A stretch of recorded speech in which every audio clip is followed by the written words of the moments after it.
Welcome to Digital Dreams, the podcast where we tell the stories of people who changed our world through technology. I'm your host, Clara, and today we're starting a new series called The Meta Founders. These are the special people who didn't just start companies. They built the digital world we live in today. Our first story is about Mark Zuckerberg.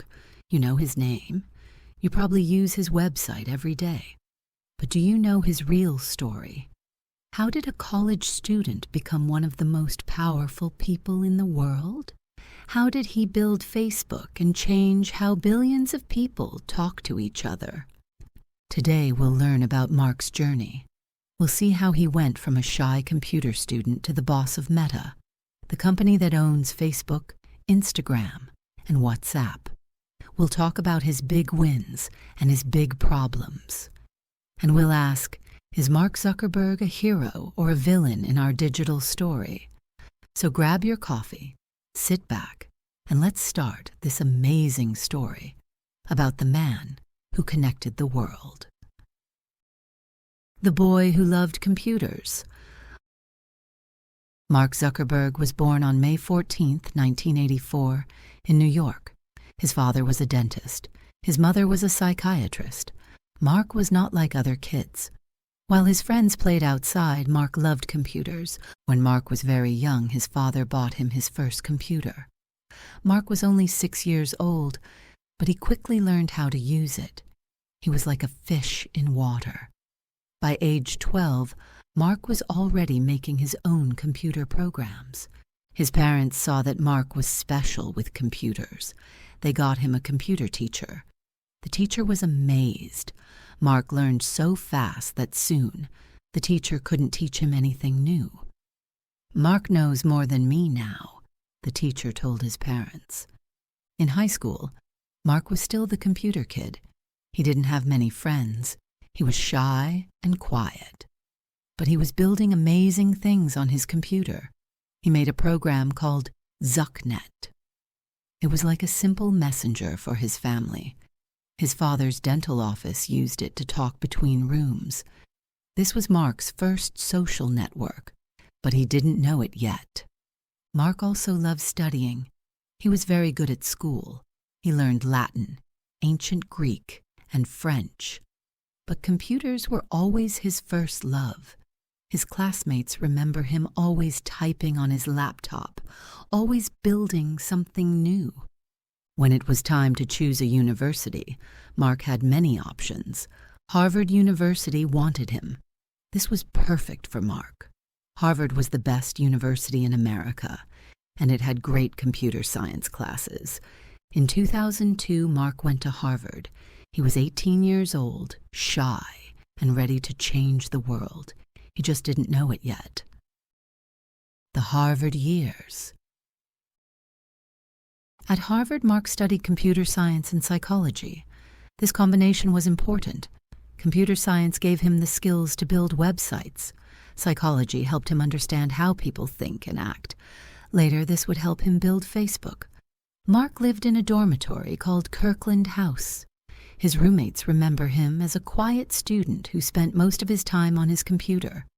He would code late into the night, drink lots of coffee, and skip many classes. But Mark wasn't just studying. He was building. In his second year, he made a website called Course Match. Students could see what classes their friends were taking. It became popular very quickly. Students loved it because they could choose classes with their friends. Then Mark built something that got him in trouble. He created a website called FaceMash. The idea was simple, but mean. Students could look at photos of other students and vote on who was more attractive. Mark took the photos from Harvard's student directory without permission. FaceMash became popular in just a few hours. Students across Harvard were using it, but the university was not happy. They said Mark broke the rules. He used student photos without asking. The website also crashed Harvard's internet because too many people were using it. Harvard almost kicked Mark out of university. He had to meet with university officials. They told him he was in big trouble. Mark said he was sorry. He promised not to do it again. Harvard let him stay, but with a warning. Many students were angry about FaceMash. They said it was mean and unfair. But some people saw something different. They saw that Mark understood something important. People love to look at other people. They love to compare and judge. They love to be social, even online. This was Mark's big learning moment. He saw the power of social websites. He saw how quickly people would use them. And he saw that he could build them better than anyone else. The birth of Facebook. After the FaceMash problem, Mark had a new idea. What if he could make a website where students could really connect, not just to judge each other, but to be friends, share photos, and talk? At Harvard, students had a book with photos and information about all the students. It was called the Facebook, with a small f. Every university had one. Mark thought, why not make this digital? In January 2004, Mark started building. He worked day and night in his dormitory room. His roommates Dustin Moskovitz and Chris Hughes helped him. They were excited about the idea. They could see this was going to be big. Mark registered the domain name thefacebook.com on January 11th, 2004. 3 weeks later, on February 4th, 2004, he launched the website. It was only for Harvard students at first. The website was simple. Students could create a profile with their photo and basic information. They could add friends, send messages, and see what their friends were doing. It was like a digital version of the paper Facebook, but much better. The reaction was incredible. In the first day, over 1,000 Harvard students signed up. By the end of the first month, more than half of all Harvard students were using it. Everyone was talking about the Facebook. Mark was amazed but not surprised. He had seen how people used FaceMash. He knew people wanted to connect online, but even he didn't expect it to grow so fast. Soon, students from other universities wanted to join. Mark got emails every day. When will the Facebook come to our school? Mark realized he had something much bigger than a Harvard project. He had built something that all college students wanted. But there was a problem. 3 older Harvard students said Mark stole their idea. They were Cameron Winklevoss, Tyler Winklevoss, and Divya Narendra. They said they had asked Mark to help them build a social network called Harvard Connection. They said Mark took their idea and made the Facebook instead. This became a big legal fight that lasted for years. Mark said he didn't steal anything. He said his idea was different and better. The fight was expensive and stressful, but Mark kept building his website.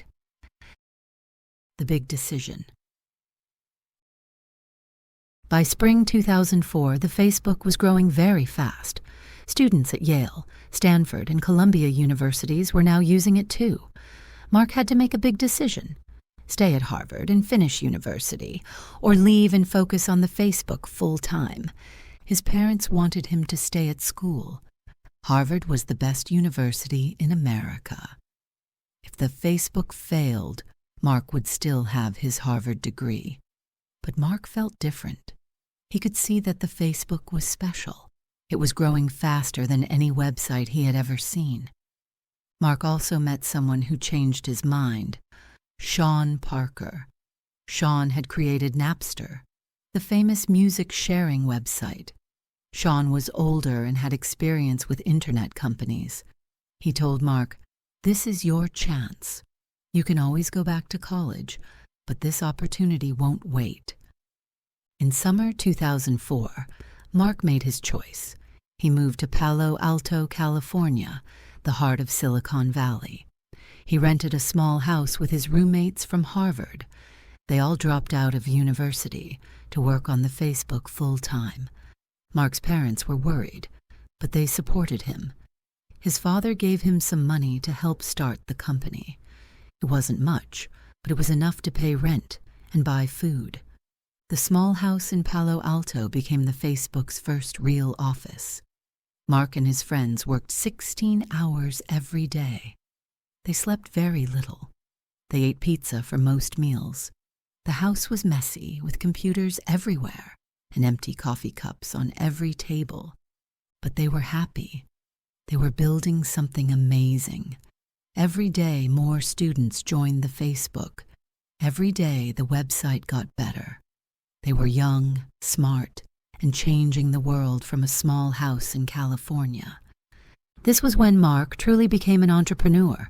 He was no longer just a college student with a cool website. He was the CEO of a real company with real responsibilities. Growing fast. From the small house in Palo Alto, the Facebook grew incredibly fast. By the end of 2004, 1 million students were using it. Mark and his team added new universities almost every week. But growing fast created new problems. The website needed better computers to handle all the users. They needed more employees to build new features. They needed more money to pay for everything. And they needed to make money from the website. Mark met with many investors, people who give money to companies in exchange for part ownership. Some investors didn't understand the Facebook. They asked, "How will you make money? Why do students want to share personal information online?" But one investor was different. Peter Thiel. Peter had co-founded PayPal and was very rich. He understood the internet better than most people. Peter saw that the Facebook was not just a website. It was a new way for people to connect. In June 2004, Peter Thiel gave the Facebook its first big investment, $500,000. This was a lot of money for Mark and his friends. Now they could rent a real office, buy better computers, and hire more employees. With Peter's money and advice, the Facebook grew even faster. They hired programmers, designers, and business people. Mark was learning how to be a boss. It was hard for him because he was still very young and shy. By early 2005, the Facebook was in most major American universities. Students were spending hours every day on the website. They were sharing photos, writing messages, and making new friends. The website was becoming part of university life. Mark made another important decision. He dropped the "from" the name. The Facebook became just Facebook. It was shorter, simpler, and sounded more modern. Mark also bought the domain name Facebook.com for $200,000. His advisors thought this was too much money, but Mark knew it was important. The name change showed Mark's big thinking. He wasn't just building a website for universities anymore. He was building something for everyone. Beyond universities. In 2005, Facebook was only for university students. You needed a university email address to join. But Mark could see that other people wanted to use Facebook too. High school students were asking when they could join. Adults were jealous of their children who were on Facebook. Mark faced a big decision. Should Facebook stay exclusive to universities, or should it open to everyone? His advisors were split. Some said, "Keep it exclusive. That's what makes it special." Others said, "Open it to everyone. That's how you get really big." Mark chose to expand, but slowly and carefully. First in September 2005, Facebook opened to high school students. Then, in 2006, it opened to some companies and organizations. Finally, in September 2006, Facebook opened to everyone over 13 years old. This was a huge moment. For the first time, anyone with an email address could join Facebook. Millions of people had been waiting for this day. On the first day, hundreds of thousands of new people joined. But the expansion wasn't easy. Many university students were angry. They said Facebook was their special place. Now their parents and teachers could see their profiles. Some students left Facebook because it wasn't exclusive anymore. Mark was worried. He had built Facebook for college students. Would it still work for everyone else? Would a grandmother from Ohio want to connect with a teenager from California? The answer was yes. People of all ages wanted to connect with family and friends online. Parents wanted to see photos of their adult children. Grandparents wanted to share pictures with their grandchildren. Old school friends wanted to reconnect after many years. Facebook's growth became explosive. In 2006, it had 12 million users. In 2007, it reached 50 million. People were spending more time on Facebook than on any other website except Google. Mark realized he had built something bigger than he ever imagined. Facebook wasn't just a social network. It was becoming a new way for humans to communicate and share their lives. The money game. As Facebook grew bigger, it needed more money. The company was spending millions of dollars on new computers and employees. Mark needed investors, but he wanted to stay in control of his company. Many big companies wanted to buy Facebook. In 2006, Yahoo offered $1 billion to buy the company. $1 billion. Mark was only 22 years old. His friends told him to sell. His advisors said it was a great deal. But Mark said no. He believed Facebook could be worth much more than $1 billion. Many people thought he was crazy. How could a website be worth more than $1 billion? Mark's decision shocked everyone. Most young entrepreneurs would have taken the money and retired. But Mark wasn't thinking about money. He was thinking about his vision, connecting the entire world. Instead of selling, Mark looked for investors who would give Facebook money, but let him stay in control. This was hard to find. Most investors want to control the companies they invest in. Mark found the perfect partner, Microsoft. In 2007, Microsoft invested $240 million in Facebook. This deal valued Facebook at $15 billion. Suddenly, Mark's company was worth 15 times more than Yahoo's offer just 1 year earlier. The Microsoft deal proved Mark was right to say no to Yahoo, but it also put huge pressure on Facebook. Now everyone expected the company to be worth $15 billion. Facebook had to keep growing and start making real money. Making money from Facebook was not easy. The website was free for users. How do you make money from something that's free? The answer was advertising. Companies would pay Facebook to show ads to users. But Facebook's advertising was different from newspaper or TV ads. Facebook knew a lot about its users, their age, interests, friends, and activities. This meant Facebook could show very targeted ads. A sports company could show ads only to people who liked sports. A restaurant could show ads only to people who lived nearby. This targeted advertising became Facebook's business model. By 2009, Facebook was making hundreds of millions of dollars from advertising. Mark had built not just a popular website, but a profitable business. Going global. By 2008, Facebook was popular in America, but Mark wanted it to be popular everywhere. He wanted to connect not just Americans, but people all over the world. Going global was complicated. Facebook needed to work in different languages. It needed to understand different cultures, and it needed to compete with local social networks in each country. Mark's strategy was simple, but powerful. Make Facebook available in every language. He couldn't hire translators for hundreds of languages, so he asked Facebook users to help. Users could volunteer to translate Facebook into their language. This worked amazingly well.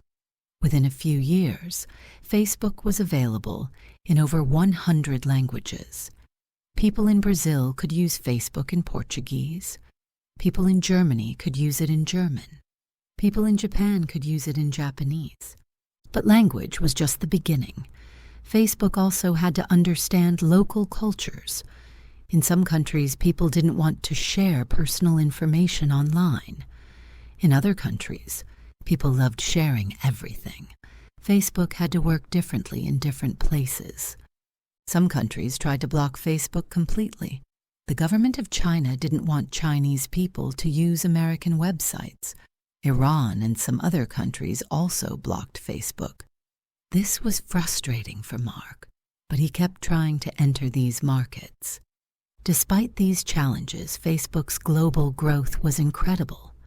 By 2010, Facebook had users in almost every country in the world.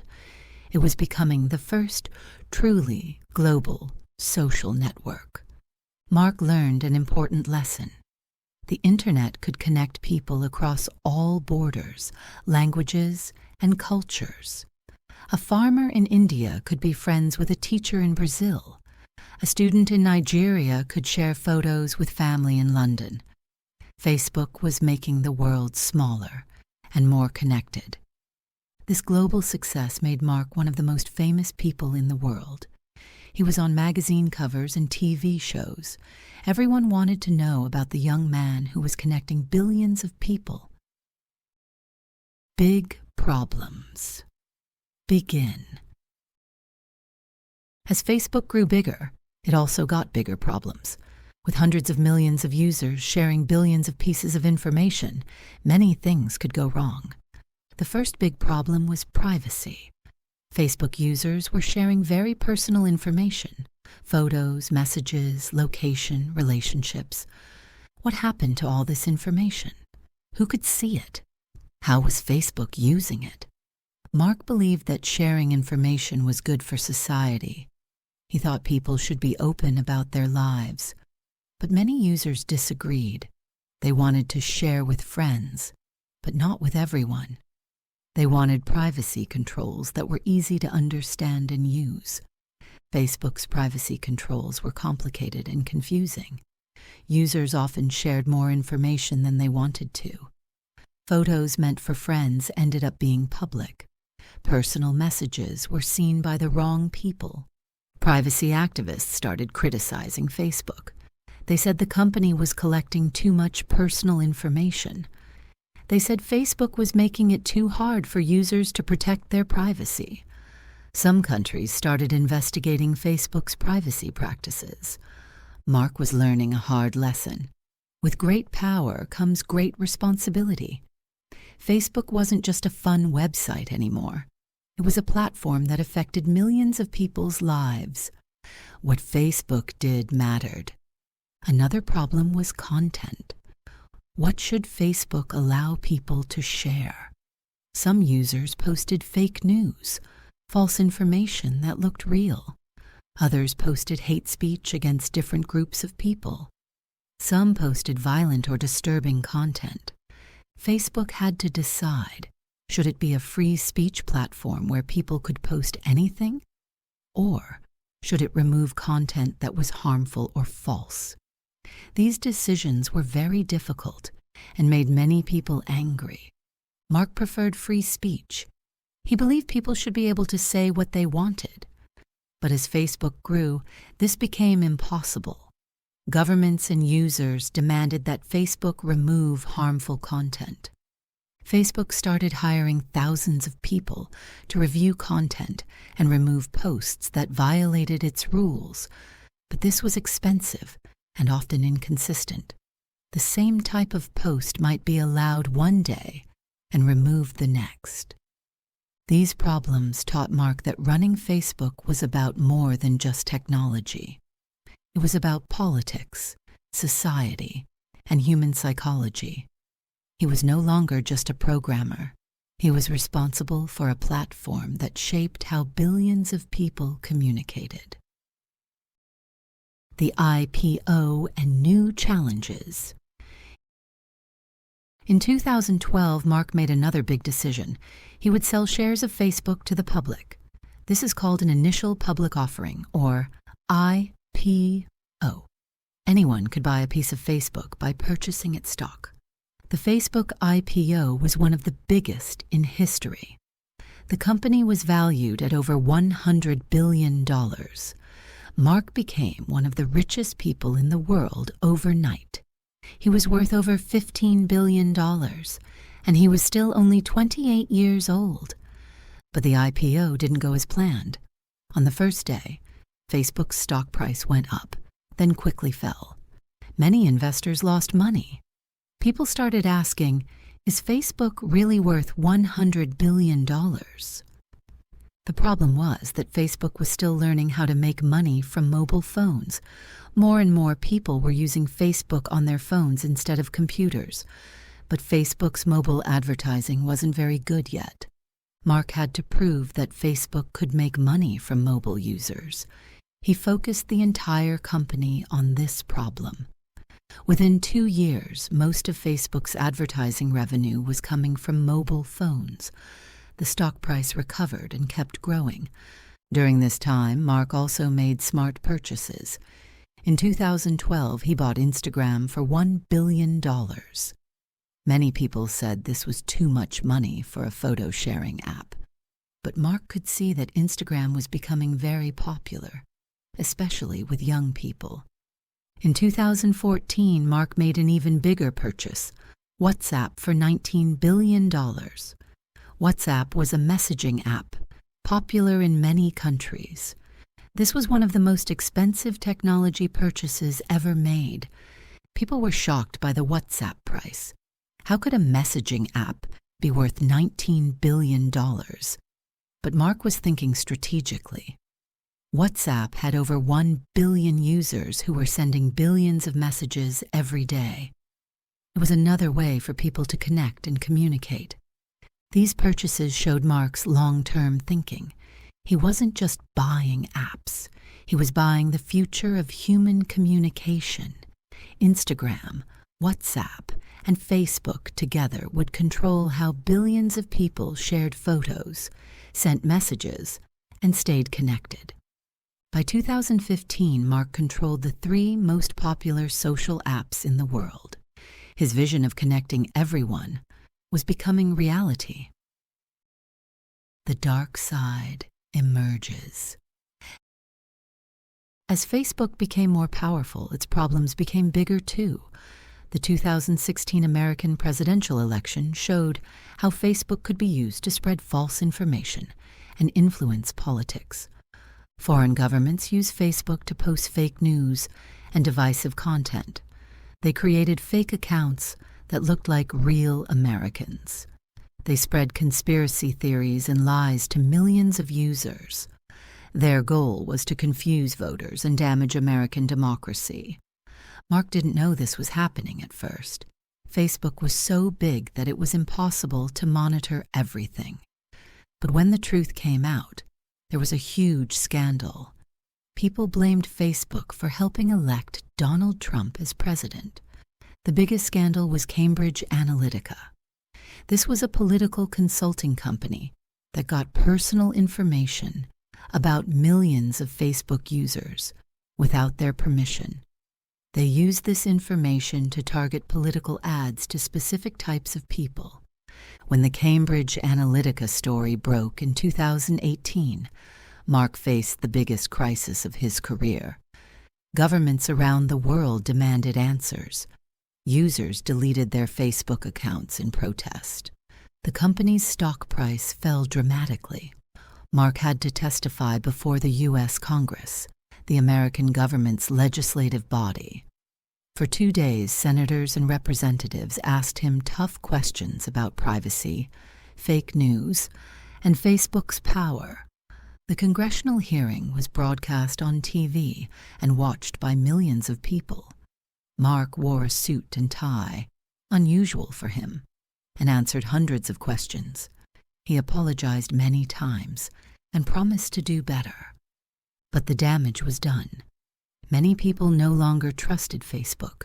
They worried that the company had too much power over information and elections. Governments started talking about new laws to regulate Facebook and other tech companies. Mark learned that being successful also meant being a target. Facebook was no longer just a private company. It had become so important to society that governments and activists watched its every move. This period changed Mark from an optimistic young entrepreneur into a more serious and careful leader. He realized that connecting the world also meant taking responsibility for what happened in that connected world. Trying to fix things. After the Cambridge Analytica scandal, Mark knew he had to change Facebook. The company's motto used to be, "Move fast and break things." Now it became, "Move fast with stable infrastructure." Facebook needed to be more careful and responsible. Mark hired thousands of new employees to work on safety and security. These people's job was to find and remove fake accounts, hate speech, and false information. Facebook also started working with fact-checkers, journalists who verified whether news stories were true or false. The company also made privacy simpler. Mark admitted that Facebook's privacy controls had been too complicated. New privacy settings were easier to understand and use. Users could more easily control who saw their information. But fixing Facebook was like steering a giant ship. It took time to change direction. Facebook had billions of users posting millions of things every minute. It was impossible to check everything. Some bad content still got through. Mark also faced a new problem: competition from younger social networks. TikTok, a video sharing app from China, was becoming very popular with teenagers. Many young people were spending more time on TikTok than on Facebook or Instagram. This worried Mark because Facebook's users were getting older. If Facebook couldn't attract young users, its future was in danger. Mark tried to make Facebook more appealing to young people, but it was difficult. Many teenagers saw Facebook as their parents' social network. To stay relevant, Mark decided to copy successful features from competing apps. When Snapchat became popular for disappearing messages, Facebook added Stories to Instagram and Facebook. When TikTok became popular for short videos, Facebook created Reels.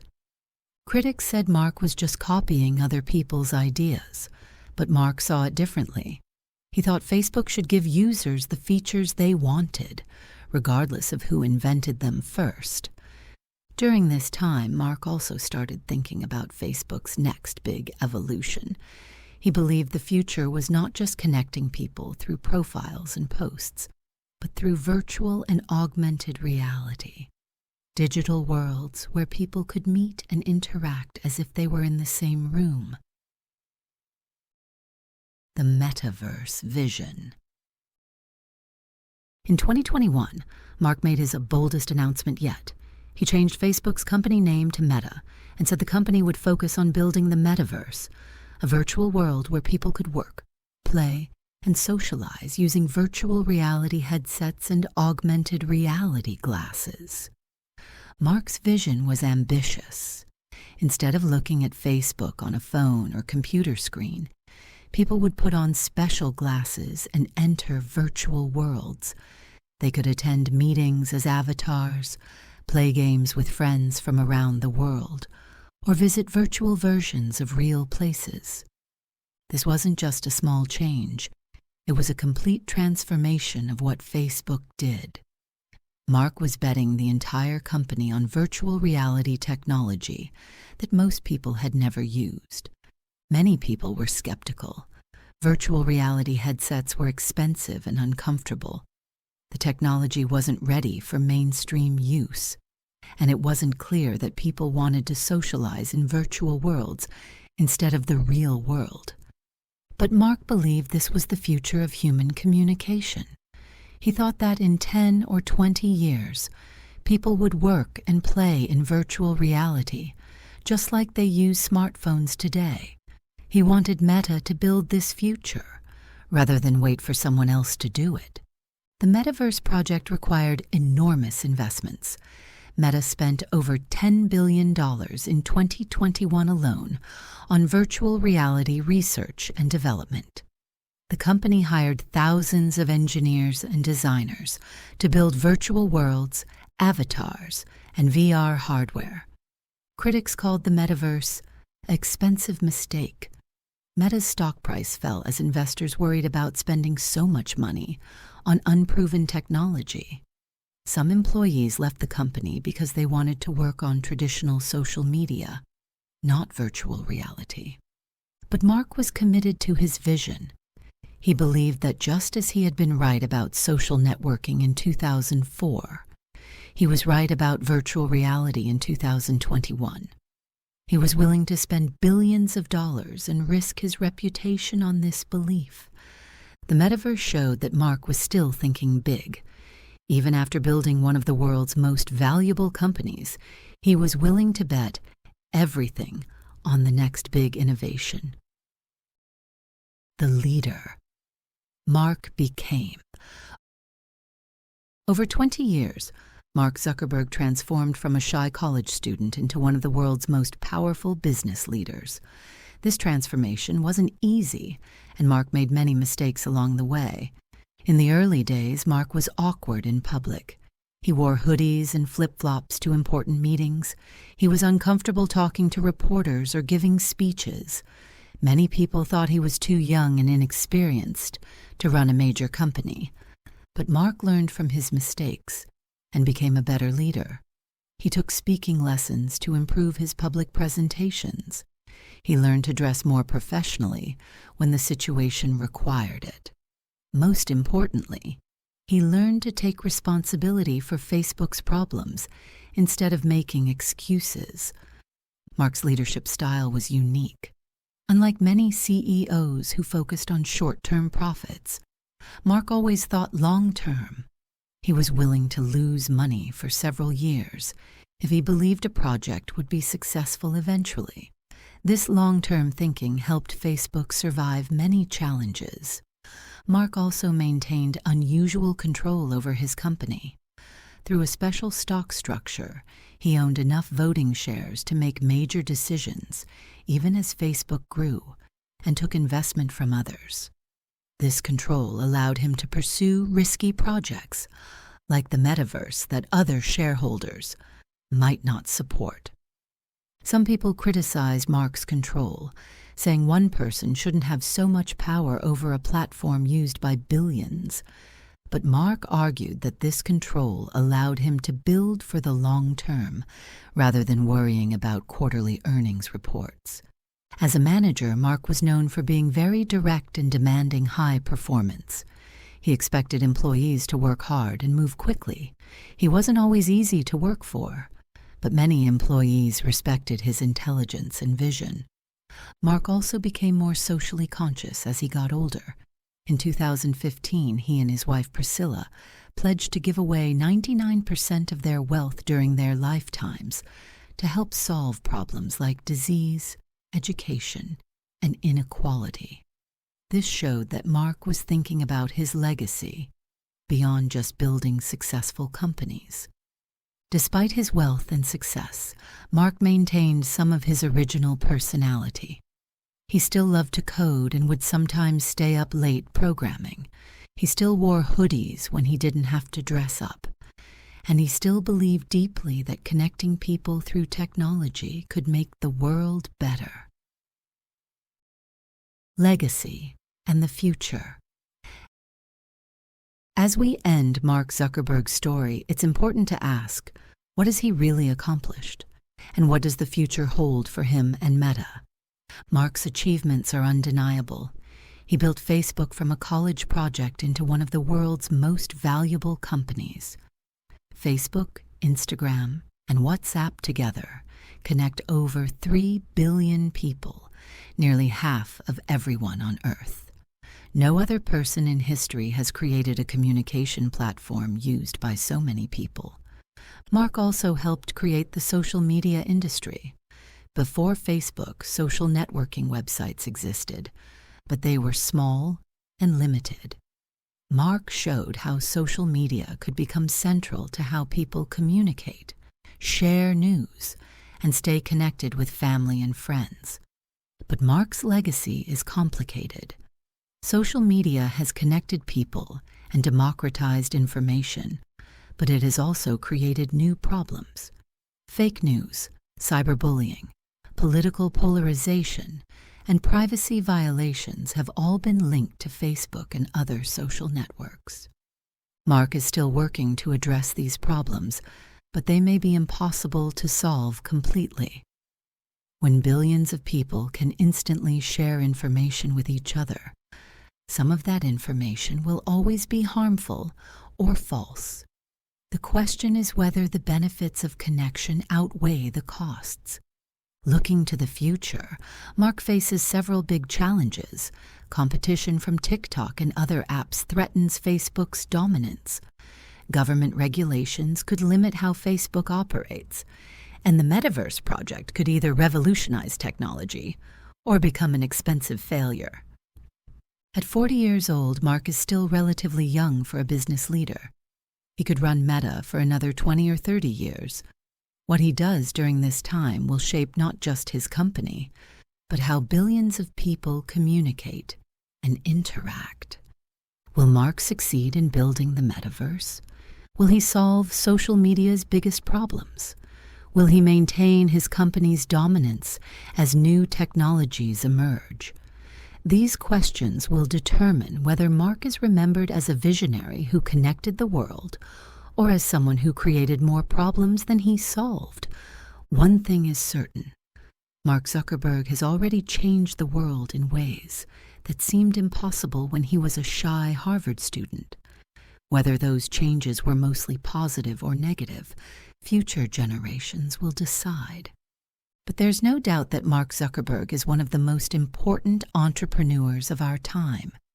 A true meta founder who didn't just build a company, but built the infrastructure of our digital age.